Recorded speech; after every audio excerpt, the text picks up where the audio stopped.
everyone, and welcome to the ASMR review show. Miller High Life, champagne and beers. Why, yes indeed, I did just watch the movie The Holdovers. Pretty good one. But anyway, welcome to today's video. We're doing another tier list, and it's going to be on the From Software games. The games from Software. Yeah. So, yeah, all of the Dark Souls games, the Souls-like games, and those extra other games that aren't Dark Souls games, but they basically are. So no, what is it? Kingsfield, Armored Core, none of that here. Just the Souls-like games. Yeah, tier list video, you know the drill by this point. I did a bunch at first, and I'm not sure how well those turned out, so now that I've actually edited a couple, I know how it's like. We'll see how it does. Maybe better microphone placement, better sound. Yeah, we'll see how it goes. So, first off, in the tier list, they have Elden Ring, the most recently released one. The one where we're still waiting for that good old grand DLC, Shadows of the Erdtree. I remember they announced it at the start of March, and here we are now, a good chunk of the way into December, still waiting. Yeah.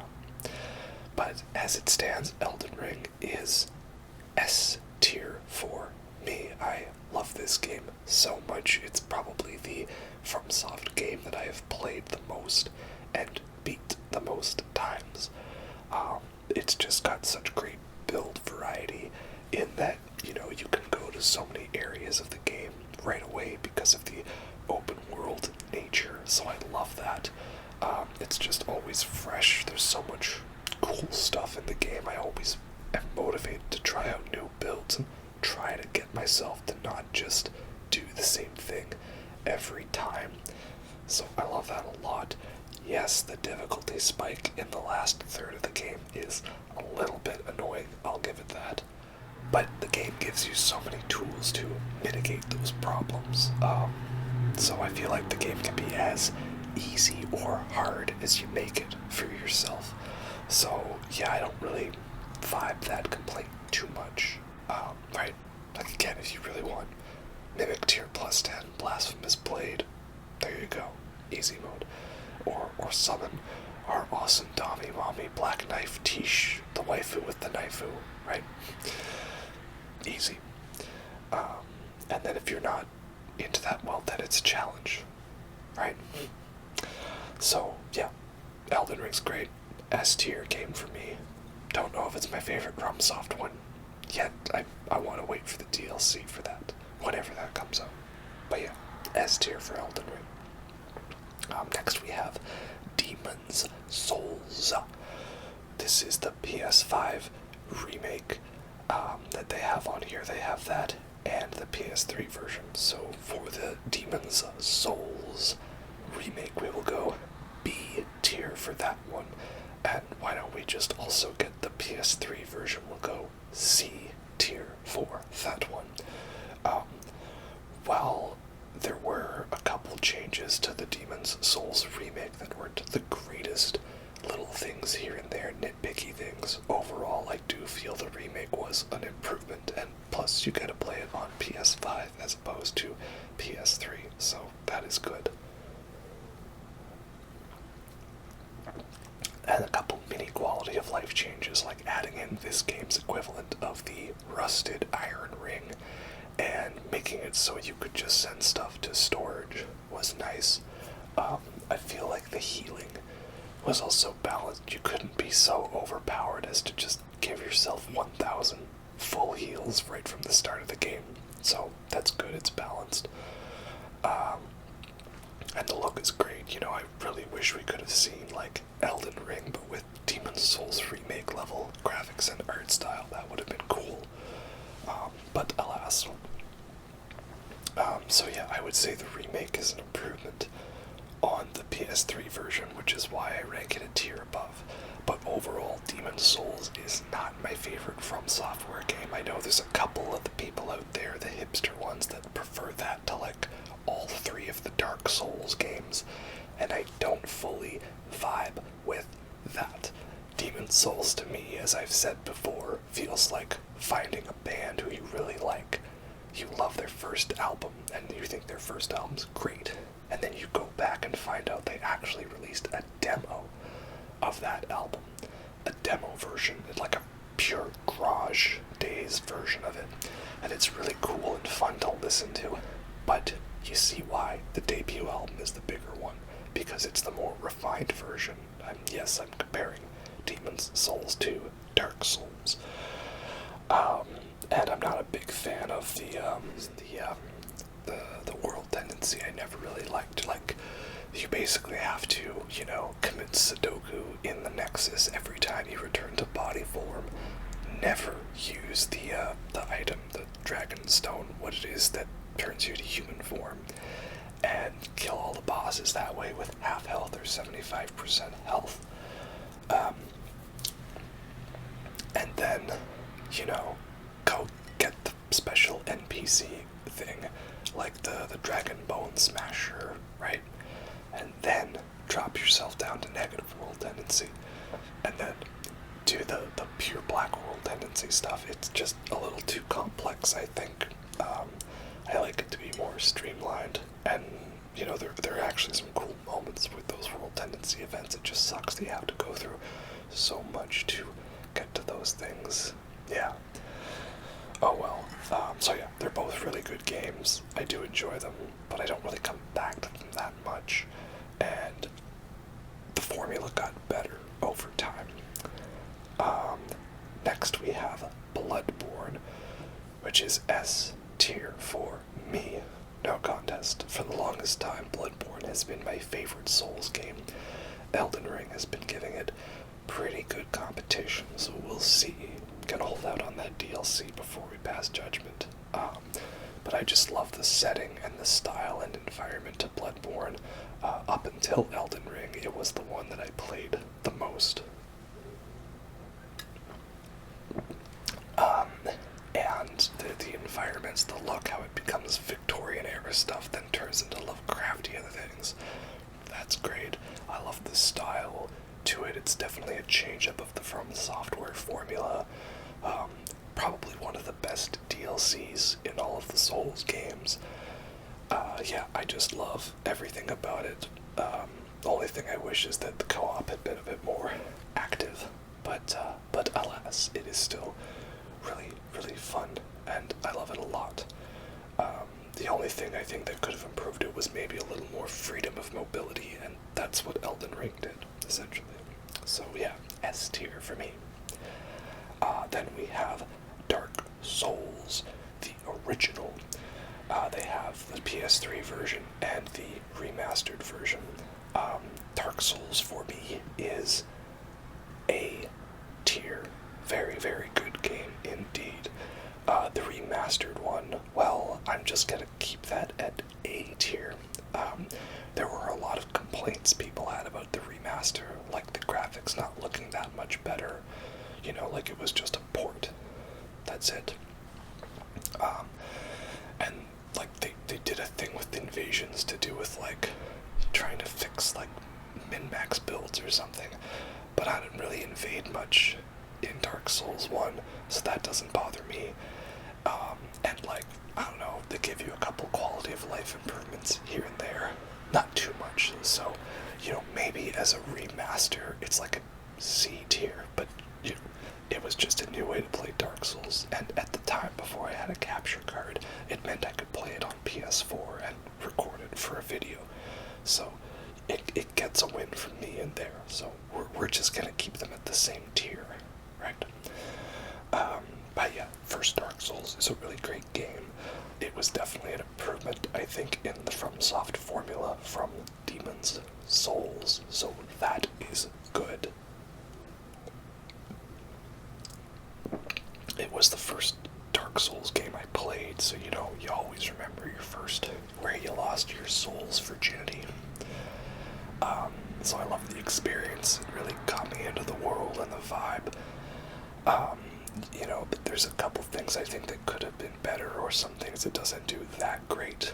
I like that it's the only one where you can't just warp constantly between locations. That was something that Demon Souls didn't do. Dark Souls did it, and then they never went back to that formula, really. If you were in an area, you had to fight your way out, which made it difficult, but you really, really got to know the level design in Dark Souls well. So that's pretty cool. I love lots of the secret hidden areas like Great Hollow and Ash Lake. It's just, as many people have said, the second half of the game kind of drags a little. I'm already not the biggest fan of Sen's Fortress. And then it's like Tomb of the Giants, Crystal Caves, Grand Archives, Lost Izalith. Yeah, lots of very meh areas in that last section that kind of brings it down a bit. But yeah, it's the flawed masterpiece, right? It's great. A tier for Dark Souls 1. Then we have Dark Souls 2, and of course, with that Dark Souls 2, Scholar of the First Sin. So, I actually have not played PS3 version of Dark Souls 2. I've only played Scholar of the First Sin, so I don't really know if I'm properly qualified to rank Dark Souls 2.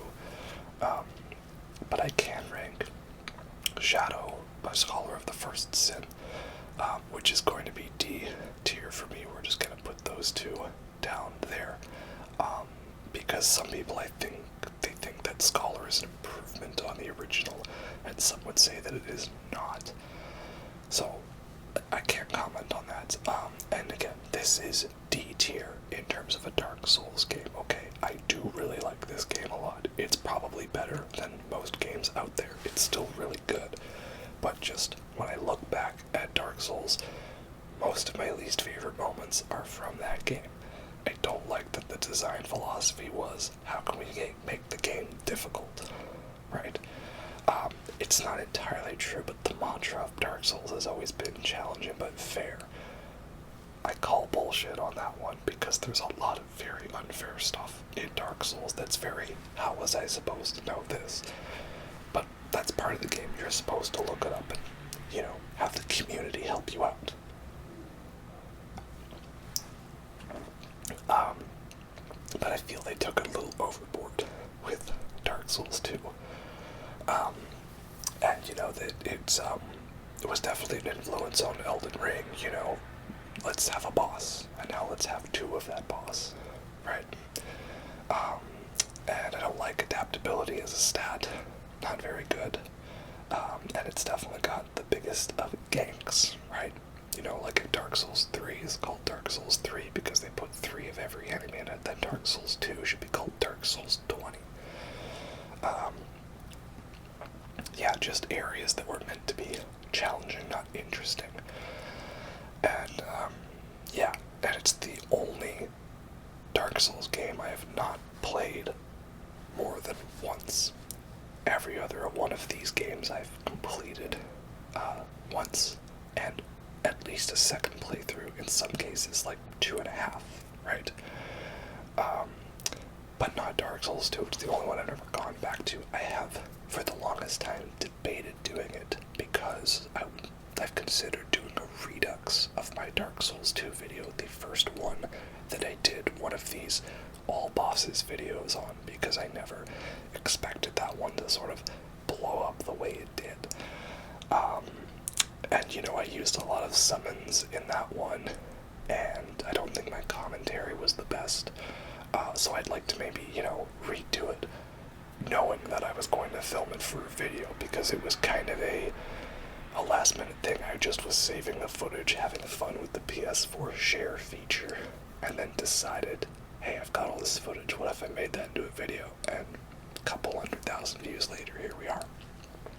So, that's how it is. And then when I think of my favorite moments from the franchise, best bosses, areas, not really as many great moments happen in Dark Souls 2 for me. Oh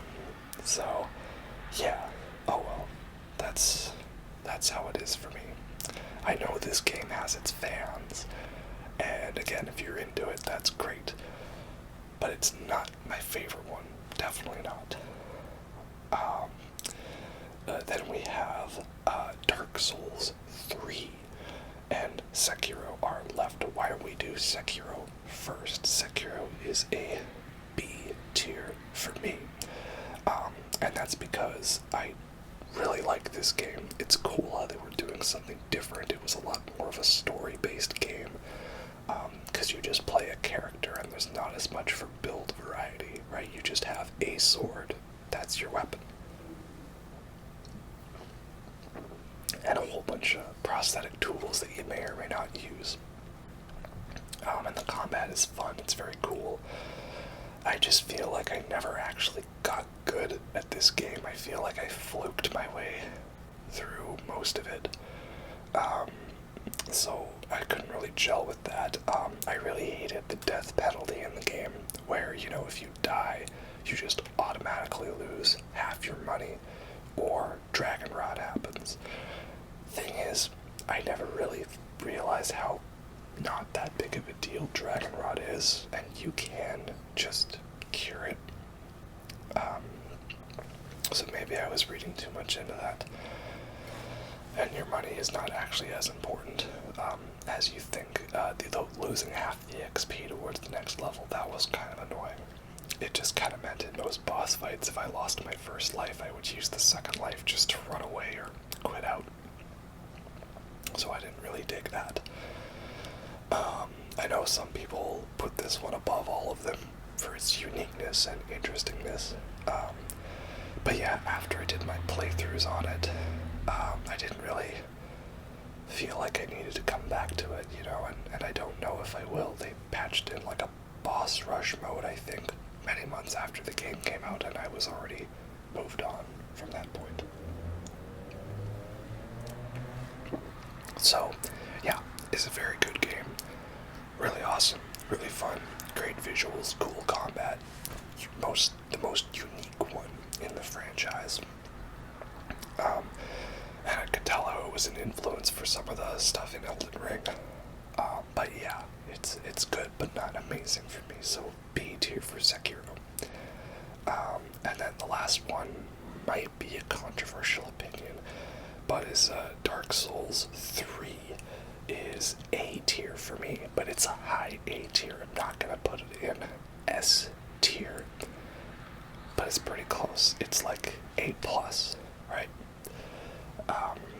And yeah, that's Dark Souls 3 out of the original 3 is my favorite one. Yeah, originally it would have been like, if I ranked it, it would have been Bloodborne, then Dark Souls 3, then Dark Souls, right? Yeah, it's my favorite of the original 3, and that's because to me, this was like a greatest hits album in like all the right ways. It's like if a band had like a couple of albums with a few good songs, and then a couple like not great bits, and then like they did like a badass re-recording where they only took the best songs from all those other albums. That's Dark Souls 3 for me. It's all killer and very little filler. There is a lot of poison swamps in this game, but for the most part they're not that bad, and I found them fairly easy to deal with. And even the annoying areas, like the Earthiel dungeon and the profaned capital, still gave me this great sense of accomplishment when I got through them.